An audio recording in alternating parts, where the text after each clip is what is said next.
Hey guys, how's everyone doing?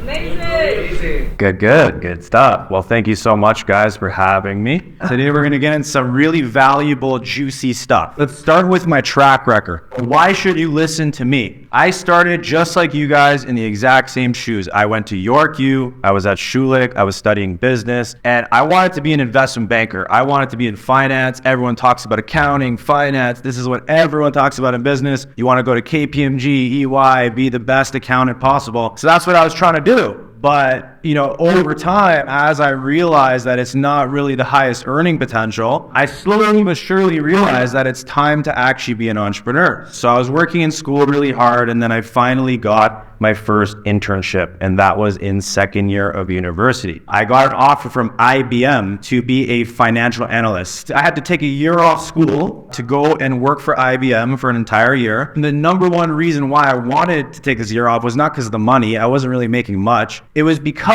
I would get a year off to learn amazing things that I knew I could leverage later to become that investment banker, to become that amazing financial employee, right? And it turns out that for the first 7 months, I was learning so much. Like I was learning all about Excel, Google Sheets, finance, KPIs, all these amazing things, until it got to a point where basically 7 months in, I stopped learning. I felt like a robot. I was literally doing the same daily reports, weekly reports, monthly reports, and it sucked for me. So I asked my manager, I said, hey manager, give me some more work. And he's like, sure, I'll give you some more work. And he gave me the exact same garbage. So I decided I'm gonna take it upon myself to quit that organization and start my first business, which is exactly what I did. And my first business was actually a service business called Vinicci Valet. Very, very fun business to run. Super low cost, didn't cost much. And basically all we did was valet park people's cars. So we worked with restaurants, hotels, venues, etc., and ended up parking their cars. And that was a fantastic operation. From there, I learned a lot about marketing. To get clients for Vinicci Valet, I had to learn how to cold email. I had to learn how to do SEO. I had to learn how to get people to say yes to me. Essentially, I realized a light bulb popped up in my head, and I'm like, look, I got to go back to school in 6 months. There's no way I can be at a hotel on a 3 p.m. on a Tuesday when I have a lecture that I got to be at when I go back to school. I got to make mama proud, so I got to finish school, right?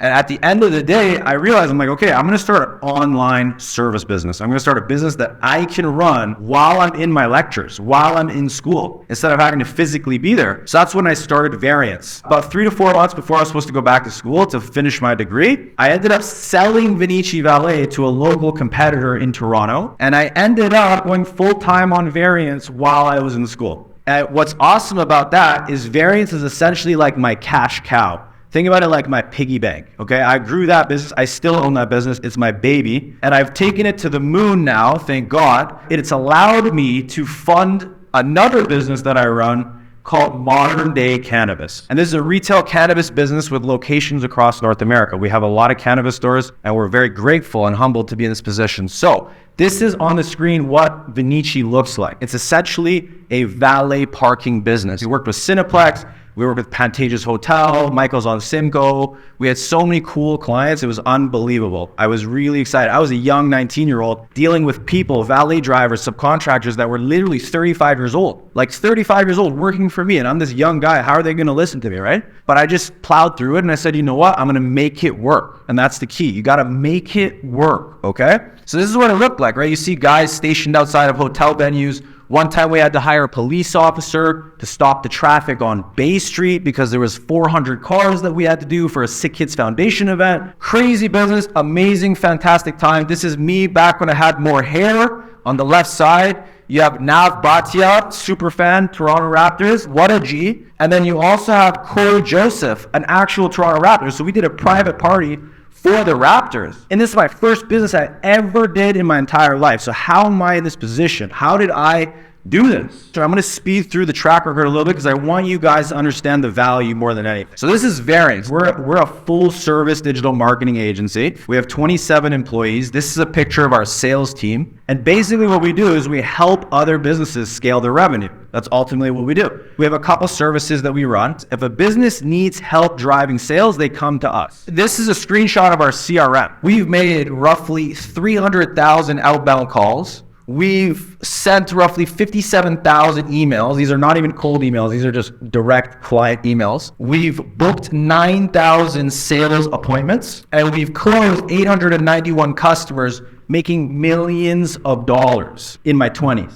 I want all of you guys to do the exact same thing. We're going to talk about how. So here's some of the clients we've worked with. Ellis Dawn, Cineplex, Six Buzz TV, Aroma Espresso Bars, Sick Kids Foundation, Chrysler, Rolling Loud, etc. I'm sure you guys see some of these names and recognize these brands here. We've been featured at multiple areas, the Globe and Mail. The reason I'm featured is not because I'm a wizard. It's because I did this at your age. I did this while I was a young kid. That's what made this so notable. You being 55 to being an entrepreneur at that point, that's fantastic. It's still fantastic, right? But you guys have to try this stuff as early as possible, because you can fail in your 20s, still get on the horse after when you're 25, 26, 27, 28, 29, and go get a full-time job and recover completely fine and have an amazing career as an employee if it doesn't work out. Now is the time, guys, okay? This is modern day. This is what our cannabis stores look like. So very neutral brand, open-ended to everyone, catered to old people, young people, it doesn't really matter. So this is like some of our locations. This is what it looks like. Here's a few of them. This is our Kensington Market location. This is our Keswick location. Very, very fun business to run. This is taking up so much of my time now. We're opening a store actually in 2 weeks in Times Square, New York City. I pray to God every morning. I'm like, how did this even happen to me? I was just this young kid living with a single mom, making no money, had to put food on the table. I used to sell things on Facebook Marketplace at 15 and take the profit and give it to my mom so she can get groceries for us. And now opening a store in NYC, Times Square, that is unbelievable. I can't even fathom it to this day. Let's talk about how we can add value to your lives, okay? So what is the best way to fund your startup? I always say the best way to do that is to not get funding and to bootstrap your startup. Make sales, okay? This is what I did. I never raised any capital initially. If your approach is to go and start this 0 to 1 idea, this idea that's the next Facebook app or the next Zuckerberg innovation, good luck. You need money, right? Obviously. Why don't you take the approach of starting something that's easy, that's feasible, that anyone can do, that you know for a fact you can do? I started a valet company. That was my first one. Second one, marketing business. You can go on YouTube right now and find so much information about both of those businesses. Very feasible. Okay, anyone in this room, I guarantee you, can do those two businesses. Start a low cost, easy to manage online service business. Bootstrap it. Use this business to then fund a more capital intensive business. That's exactly what I did with Variants to modern day. Now, I obviously am a little biased, and I'll tell you the online service business you should start should be a marketing agency. Why? It's just the easiest one. And here's the thing. If you do choose to open a marketing agency, all you're going to need to pay in the early days is $300 for a website, $200 to incorporate online. You go to Corporations Canada, incorporate online for $200. Get a cold email software for $50. Get cold call software for $100. Get your bank account open for $20 in fees. And then also get your credit card, and we're going to talk about which credit card you should get, for $500 as the annual fee. That's all you need. In terms of money, that's all you need. Now, the only thing remaining is you need to allocate your time. And that's what's going to get this to bootstrap, make it your cash cow, bring in profit, and you're going to be able to fund whatever capital intensive business you want. Trust me. Go to friends and family first. Don't just go to venture capitalists. Don't go to any angel investors. Don't go to any of these guys. They're going to take your business from you. You're not going to be left with much. It's very important you go to friends and family first. The thing is, I self-funded modern day, but I still needed a little bit of money in order to finalize the first location and make sure the first location was open. I went to one of my marketing clients. He's now my best friend. I said, Raul, give me some money, bro. And he's like, sounds good. You did such a good job with my marketing. Let's give you some money. Perfect. So we started the business. So super key, go to friends and family first. Exhaust that route. Make a list on your notepad of everyone you could potentially work with to bring you money in your network. Now, I'm not affiliated with this business, but I want everyone to write this down, because if you do want to apply for a grant, these guys, Happily.ai, they not only will source the grants for you, but they'll also apply on your behalf because they have a track record of making sure the grants go through. You work with them, you have a higher success rate of actually getting the money. Definitely a great resource. Here's another strategy to get money. While you're working on your friends and family and your network to raise that capital, what you also should be doing is automating your LinkedIn account. Everyone take your phone, take a picture of this. When you automate your LinkedIn account, you can send 30 to 50 LinkedIn messages per day. You're going to target these job titles: CEO, CFO, controller, investor, lender, accredited investor, president, founder, investment banker, business broker. You can get even more creative with job titles, up to you. But these ones you should definitely have in your target, right? Zopto and Salesflow are the two softwares I use to automate my LinkedIn account and for my sales reps. We do it to get clients. You can also do it to get investors. Now, on this topic, you guys should also invest in press releases, because if you do want capital, you need to have authority. An investor needs to look at you and say, okay, I'm willing to put my money behind this guy or this girl. How can you do that? You can do that by getting press releases. You can invest in, for example, Yahoo Finance articles. You can invest in Disrupt Magazine articles. These are all things you can buy, guys. And if you guys need some of that stuff, you can DM me on Instagram and I'm happy to help you. But anyways, this is what LinkedIn outreach systems look like. You have reports that will literally show how many messages you're sending, how many people are replying, how many people are connecting with you, all of these amazing things. And you get to control your inbox. You'll be able to see exactly who's replying and manage all the conversations from there. And then last but not least, you'll be in a position to actually set all the parameters of the automation, how many messages you want to send, what time you want to send. This is all on Zopto. This is all on Salesflow. Huge nugget. Guys, don't sleep on that. Next thing is you must get a business credit card. This is the easiest way to do it. If you really want money and you need money, this is how you get money real quick.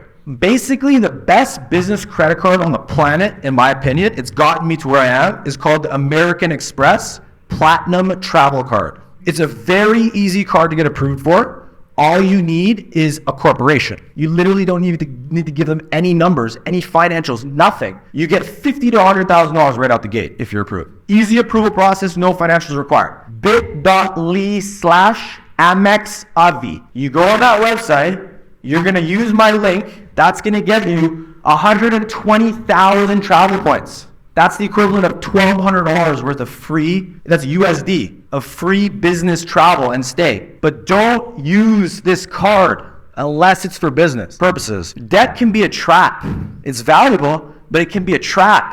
So make sure you only use it for revenue attributed expenses. So if this cost is not going to lead to more sales, don't incur the cost. Simple. Okay, don't do it. Another thing, it comes with $250 a year in free Uber credits. So you get to ride Uber for free for $250. bit.ly/AmexAvi. Next, there's over 127 startup accelerators/incubators in Toronto, just in Toronto. And there's private ones, there's public ones, there's so many you can join. I'd recommend this if you are starting like a 0 to 1 idea, like an invention where you need someone to incubate your invention, right? But if you're creating like a standard business, it's already validated, marketing agency, valet companies, you could figure that out. You don't need any incubators. You don't need any accelerators. Just get a credit card and get rolling, get started.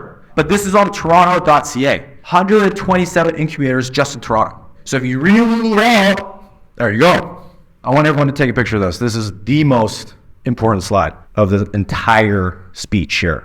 This is how you win. I've worked with over 1,000 business owners, and I'll tell you that many entrepreneurs fail because of managing money incorrectly. If you do this properly, you will always be profitable, always. This is how you structure your banking. This is how you pay your bills. This is how you structure your banking. This is how it should work. You need 5 checking accounts. 5 checking accounts and 1 credit card. The first checking account at the top, as you can see, it says income land here. This is your isolation account. All inbound funds hit this account only. Don't hit any other account. E-transfers hit this account. PayPal is connected to this account. Stripe is connected to this account.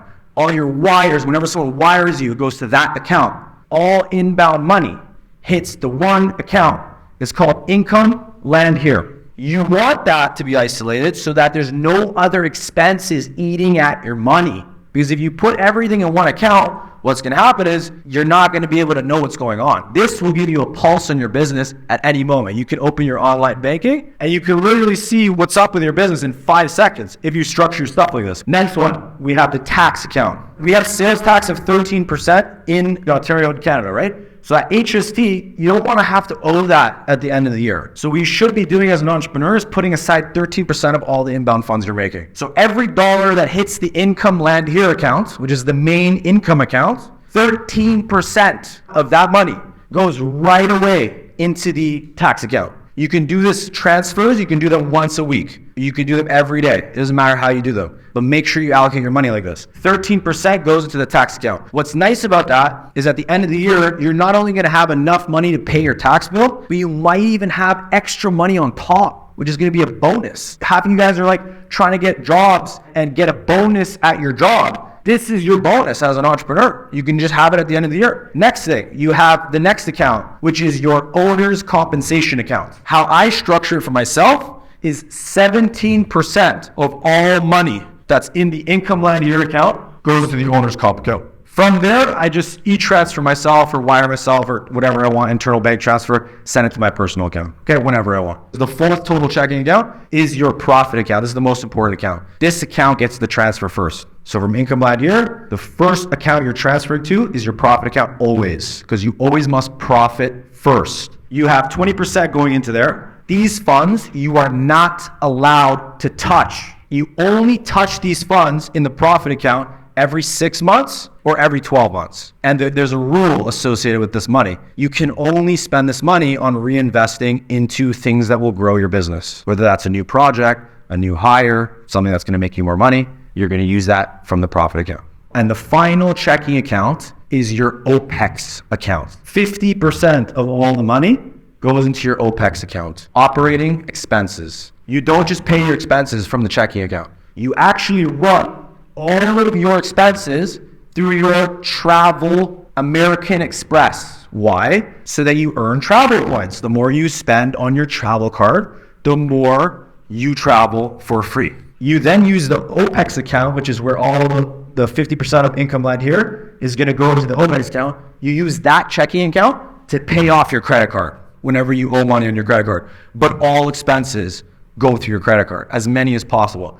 This way, you know what's going on in your business at all times. You get to travel for free. I swear to God, I have not paid for a flight in over 4 years. You want to travel for free? Set it up like this. I'm telling you. So this is how you structure your accounts. Now, financial blueprints, money management doesn't matter unless you're bringing in money.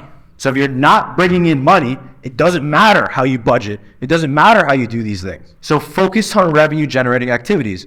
Focus on cold emails, cold calls. Focus on doing sales calls. Get more money. If you're not getting revenue, the money management doesn't matter. These are some financial KPIs I track every single day, and will allow you to know how you're doing. Let's look at the chart on the right. You have your outflows being number one. This is your offer being pumped out into the universe. That's what an outflow is. The more outflows you do in your business, the more inflows you get, which are results, clients, customers, sales appointments, things that you want. Those are the inflows. How do you get inflows? You do outflows. So the more outflows you do, the more sales appointments you get, the more sales appointments you get, the more customers you close, the more customers you close, the more case studies and testimonials you create, and the more case studies and testimonials you create, the stronger your outflows will be, because you're going to put those back on your offers, back on your cold calls, back on your cold emails, your LinkedIn messages, your ads, whatever you're doing on the outflows will perform better if you have more testimonials and case studies, okay? Now, here's some really important KPIs. Let's plow through them. Number one, we're tracking this every day. Remember, all this gets tracked daily. We have number of daily outflows. I want that number increasing every day. If I only did 50 outflows yesterday, I need 100 outflows tomorrow. I need 150 the next day, et cetera, et cetera, et cetera. So you need to continue to increase the volume of outflows. Next thing, daily booking rate. Based on those outflows, how many appointments am I generating? Am I at a 2% booking rate? So if I do 100 outflows and only book 2 appointments, that's a 2% booking rate. Great. Now, you also need to track your show rate. How many people are showing up? If people are not showing up, that's a bad system. Your back end of your business needs work. Your back end is not convincing people. The front end work, they scheduled with you, but the back end's not working because they're not showing up. So you got to fix your back end. Next thing is number 4, daily close rate. Of the appointments that show, how many are closing? This should be a decent number. Ideally, when you guys are first starting out, it's probably going to be 5 to 10% close rate. But as you get better, you'll be hitting 10, 20, 30% close rates. That's like really good close rates. And then number 5 is net promoter score. All these things here are geared towards finances, because if these KPIs are optimized, you are bringing in money consistently. Net promoter score is how happy are your clients? How happy are your customers? If your customers are happy, guess what? They're going to keep paying you. And if they keep paying you, you make more money. It makes budgeting more important. It makes financials more important. Number 6, monthly debt to income ratio. How much debt are you creating versus how much net income, bottom line net income, are you producing on a monthly basis? Here is how I budget my personal life. I spend a lot of money, guys. Look, I'm spending like $50,000 to $60,000 a month just on my personal life. How do I budget that and make sure I stay within budget? I put down a budget just like this. It lists all my expenses. I put down the projected amounts, how much I'm expected to pay. And then at the end of the month, I come back and I say, okay, how much do I actually pay? So you do projected versus actuals. And what happens is you're going to get what's called a delta. A delta is basically the difference between the budget versus the actual. And if you're over, it's going to be red. Like you see those reds? I was over. If it's green, I was under. You're in the clear. Okay, that's good. You want to be under. So look what I do with the reds though. I take notes and I say, how am I next month going to make sure that that red is green? How am I going to do that? I come up with a game plan. And you can see, look how many notes are on this one, and look how many notes are on that one. And look, the notes actually say on that one, improvement. Keep going. So that's my point. You can see more greens, okay? And that's all you want. Now, obviously, start something low initial investment. A lot of people want to start the next Uber. I mean, all the power to you. You guys are smart people. I don't want to discourage you, but I want you to understand that you need to gain skills first. You need to start something that's feasible, that you know you can do. It's easy. Just pick up the phone. Some of you can just start dialing, smiling and dialing. If you start that, you're going to build the skills necessary to raise money for that 0 to 1 idea down the line. So be like Elon Musk. He didn't start Tesla right away. He started 4 businesses. They all failed. Every single one of them. Bet you guys don't even know the names of them. They all failed. And then he started PayPal. And then from there, moved on to the other businesses, right? So with Vinicci Valet, all I had to do was buy a $300 sign that just says Valet this way. And then all the uniforms that the guys were wearing, I would buy the uniforms and I would resell the uniforms to the employees. So I didn't even lose money. And then I built a website for $300. Just low cost. All we did here, the strategy we grew Vinicci with, is we reached out to event planners and wedding planners and corporate planners, and we cold emailed them and we said, hey, if you refer us a client, we'll give you 10%. And then not only that, we did SEO, and that blew up our business, got acquired. Guys, for $27, you can buy my agency start kit.